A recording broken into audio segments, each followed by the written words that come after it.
जी नाजरीन, अस्सलाम वालेकुम। मैं हूं एजाज कोहली और आप जुड़ चुके हैं कश्मीर ट्राइब्यून के साथ। सब डिविजनल मेंढर के दारगनू इलाके में आज 24 साल एक नौजवान की लाश बरामद हुई।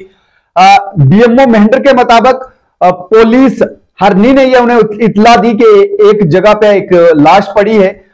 उससे आनन फानन में एम्बुलेंस मौके पे पहुंचती है और पुलिस और मेडिकल डिपार्टमेंट है जो उस लाश को अपने कब्जे में लेता है, जिसे सब डिस्ट्रिक्ट हॉस्पिटल मेंढर के अंदर लाया जाता है। वहां पोस्टमार्टम करने के बाद लाश को वारसीन के हवाले कर दिया जाता है।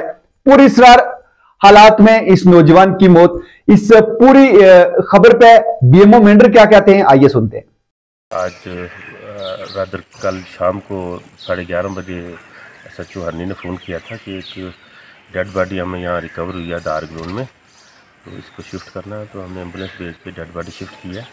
तो अभी जस्ट इसका पोस्टमार्टम कंडक्ट किया है। पोस्टमार्टम हमने करके इसकी फाइनल रिपोर्ट तो बाद में देंगे, जब इसके विसरा जो है केमिकल एनालिसिस के लिए भेज देंगे फैसल में। उसकी रिपोर्ट वेटेड है, ऐसी रिपोर्ट आएगी तो फाइनल हम बता देंगे।